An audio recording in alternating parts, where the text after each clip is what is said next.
Salut à tous, j'espère que vous allez bien, c'est Romain et on se retrouve aujourd'hui pour une vidéo Mercato. Il va commencer dans la nuit de samedi à dimanche comme la nouvelle année et Christophe Galtier a annoncé la couleur pour le PSG. Il ne faut pas attendre grand chose du club pour cet hiver. D'ici à cet été, il risque d'y avoir un événement qui va faire qu'on sera très actif, mais pour cet hiver, l'entraîneur parisien a annoncé qu'il n'y aurait pas d'arrivée sans départ en amont pour faire des liquidités, de la place dans l'effectif et dans la masse salariale aussi. C'est pourquoi dans cette vidéo, je vais vous présenter un petit mouvement, un départ avec une arrivée au même poste, avec le même statut dans le groupe, à savoir en sortie de banc, qui nous permettrait de faire une plus-value. Ça me dépite un petit peu de faire cette vidéo parce que je préférerais que le PSG soit cité sur des dossiers comme Enzo Fernandez ou Jude Bellingham, à savoir sur les top prospects mondiaux, mais la réalité, c'est qu'économiquement, on est absolument dans une impasse. Le fair play financier nous est tombé dessus après le mercato de cet été. On a pris Ekitike sur un prêt avec option d'achat qui va donc passer sur le prochain exercice comptable. Bref, c'est assez compliqué sans compter la masse salariale qui, elle, est plombée complètement par les trois de devant. Sachant qu'on a de gros problèmes au poste de titulaire, c'est difficile aujourd'hui de se dire que s'il y a un mouvement à faire, ce serait pour la sortie de banc parce qu'on n'a pas de budget pour recruter un titulaire. Bref, dans tous les cas, le joueur qui dans l'effectif est le plus susceptible de partir, c'est Pablo Sarabia. L'Espagnol, assez mou tout simplement sur le terrain. Encore une fois, contre Strasbourg, son entrée n'a pas été très fameuse. Il a loupé son penalty à la Coupe du Monde avec sa sélection nationale, comme Carlos Soler.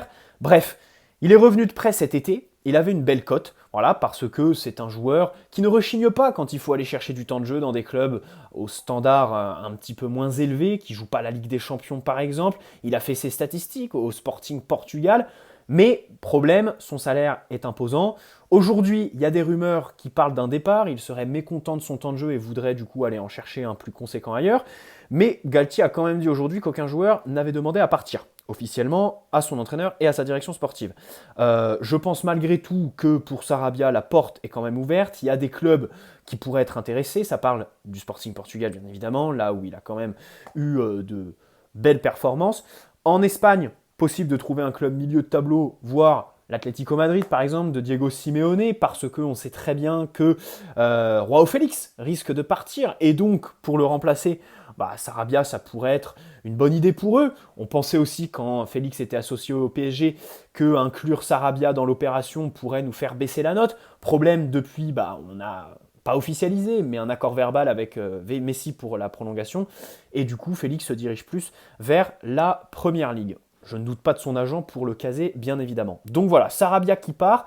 La question, ça va être le salaire. Maintenant, pour ce qui est de l'indemnité, n'ayons pas d'exigence, voilà, parce que se séparer de ce genre de joueur, c'est très bien. D'ailleurs, j'ai toujours autant de rancœur, de haine vis-à-vis du club par rapport à l'opération Carlos Soler cet été, puisque avec le recul, on sait très bien qu'on a arrangé Valence, qui n'arrivait pas à payer Gonzalo Guedes. C'était une vente sous le premier mandat d'Antero Henrique, là, on se rappelle, on l'avait très bien vendu, mais c'était étalé sur plein d'années. Bref, il y avait un format bizarre, un petit peu frauduleux, et au final, ils n'arrivaient plus à payer, donc on les a arrangés en prenant Carlos Soler à un prix un petit peu réduit. De son côté, le joueur voulait prolonger de 7-8 ans à Valence, qui était incapable de lui proposer un tel contrat sur le long terme, donc ça a contenté tout le monde. Plutôt que de les attaquer en justice et les foutre à la barre au tribunal comme tout le monde l'aurait fait, on a préféré leur prendre Carlos Soler qui aujourd'hui, on l'aime bien, mais voilà, quoi, il nous embête tout simplement. On en a marre de voir des joueurs comme ça en sortie de banc. Et surtout, Galtier aujourd'hui a fait une déclaration, je trouve un petit peu hypocrite, en parlant du poste de défenseur. Il a dit, oui, cet hiver, pas de défenseur central.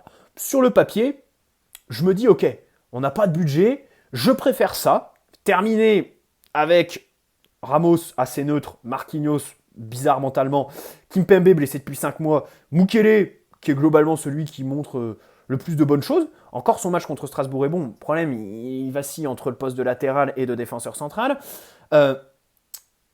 Et on attend l'été prochain pour recruter un vrai titulaire en puissance. Peut-être aussi pas prolonger Ramos, voilà, pour faire du bien à la masse salariale et recruter vraiment un joueur de standing qui serait titulaire. Parce que pour moi, à ce poste-là, en fait, c'est comme au milieu. C'est un titulaire ou rien. Tu vois ce que je veux dire.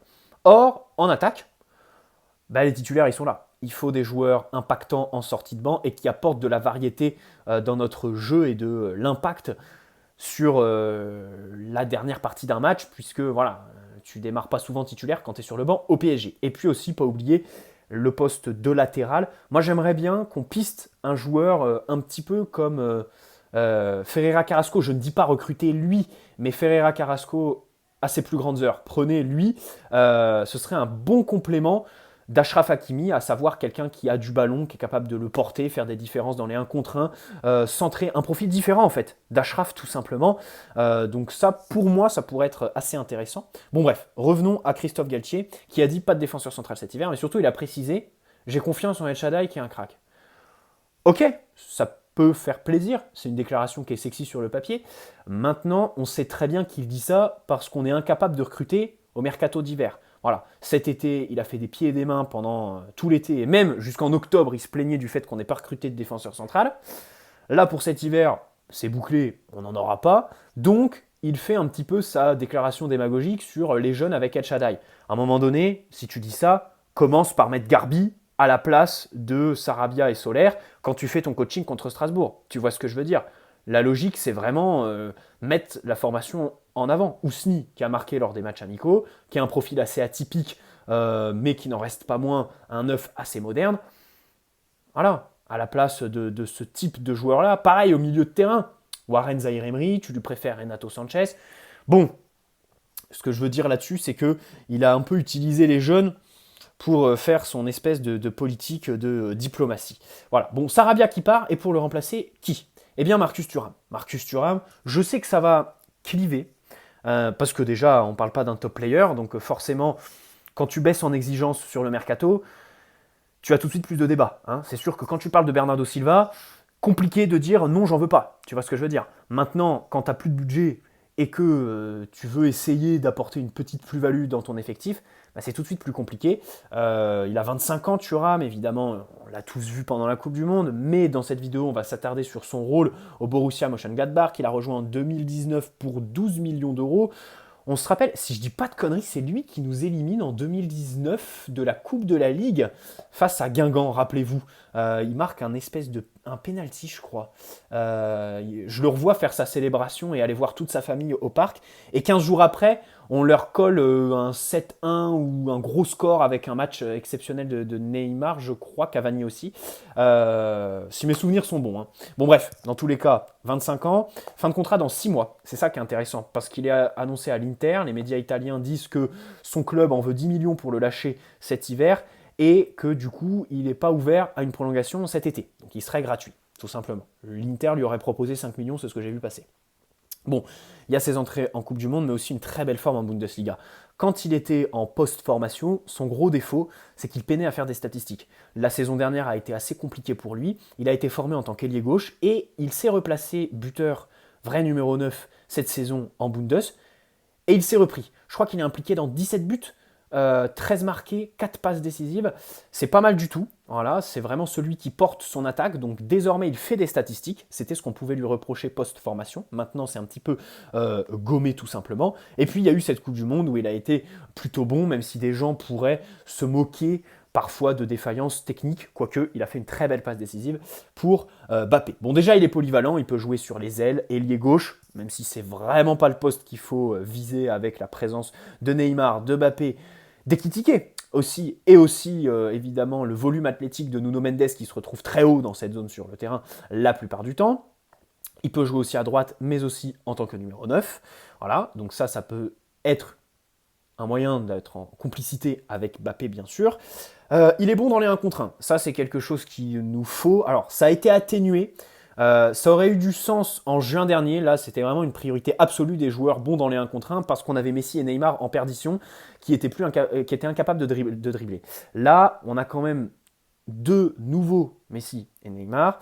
Mbappé qui fait des différences en 1 contre 1 toujours plus, puisque de toute façon, il veut plus jouer, il veut pas jouer en tant que numéro 9, il veut pas se retrouver dans la surface à devoir marquer.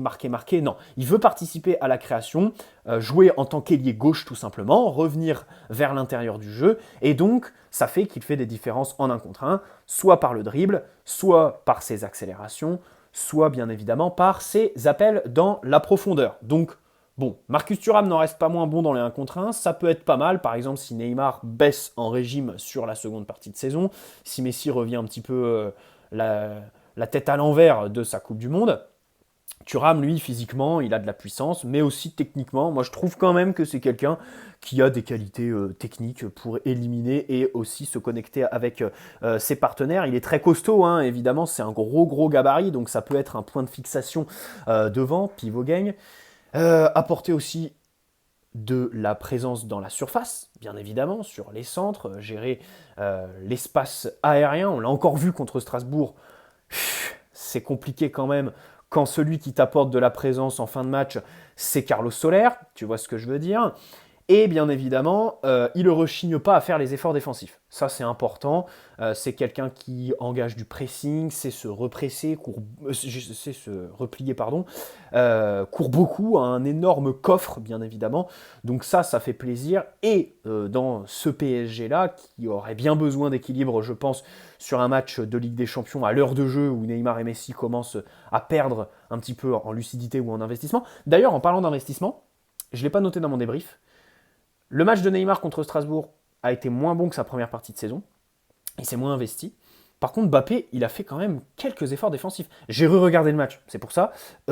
J'ai vraiment trouvé que c'était assez anormal, l'investissement défensif de Mbappé, incroyable. Hein, vraiment, le penalty, la célébration contre le 19e de Ligue 1, alors que 10 jours avant, tu jouais une finale historique de Coupe du Monde, c'est énorme. C'est énorme cette capacité à être galvanisé, concentré comme ça, à avoir faim comme Kylian Mbappé. Et voilà, j'ai noté un bel investissement défensif, un pressing engagé par moment et des retours aussi pour aider évidemment sur son côté. Il avait El Shaddai qui commençait, ça a peut-être joué aussi. Mbappé justement avec qui Marcus Thuram a de la complicité sur le terrain mais aussi en dehors, ça pourrait être pas mal. En dehors du terrain, on peut émettre quelques doutes sur son implication.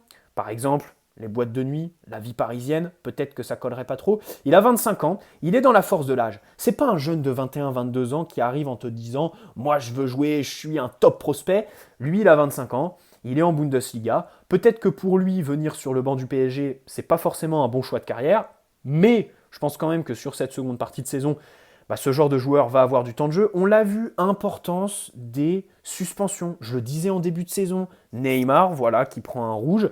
Et surtout, maintenant, en fait, après ce rouge-là, là, il a pris qu'un match de suspension.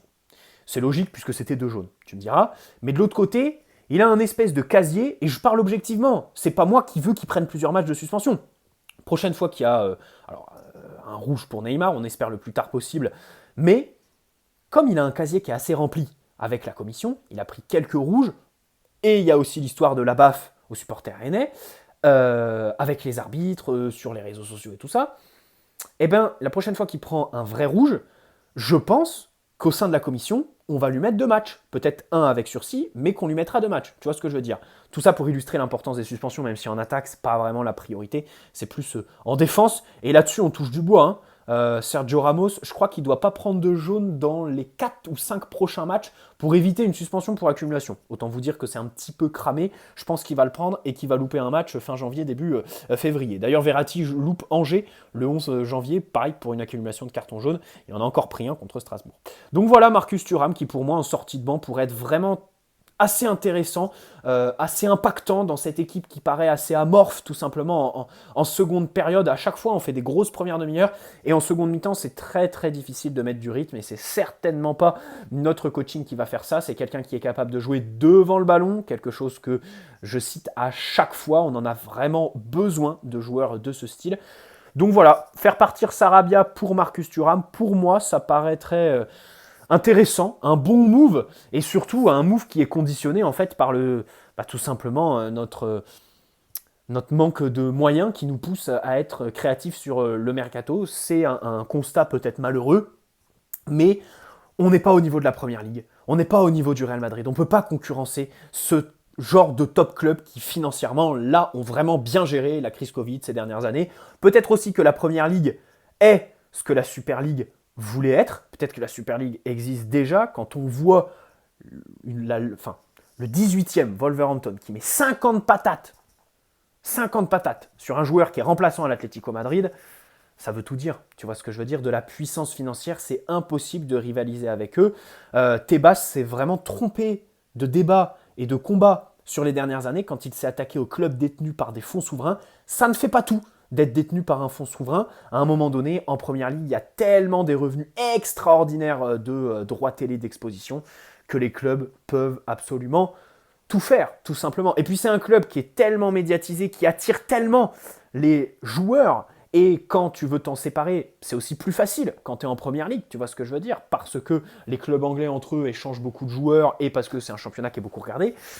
Ben voilà, ça fait toute la différence. C'est notre Super League, en gros, la première ligue. Bref, autre information de Jacobs Ben, journaliste pour CBS, le PSG aurait 3 offres pour acheter des parts au sein du club. Vous vous rappelez, hein, c'est le dossier. Alors, dans l'idéal, le club voudrait vendre, est ouvert à vendre jusqu'à 15%, ce qui ferait 600 millions d'euros. Maintenant, normalement, ça devrait se situer un petit peu plus bas, entre 10 et 12%. Donc ce ne sera pas 600, mais peut-être 350, 400 millions d'euros.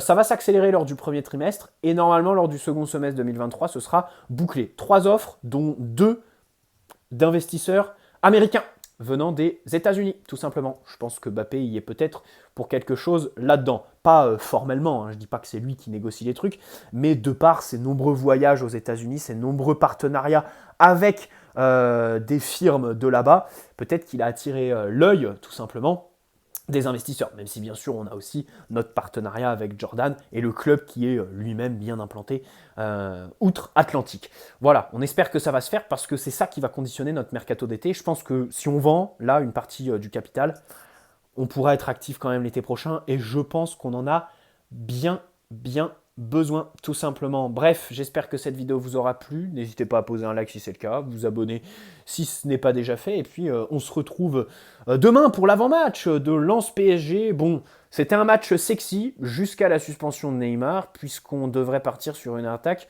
Solaire, Sarabia, Mbappé. Bref, autant vous dire que c'est la déprime, prenons des pilules. Bonne soirée à tous, et puis prenez soin de vous avant tout, bien évidemment. Ciao les amis, allez Paris.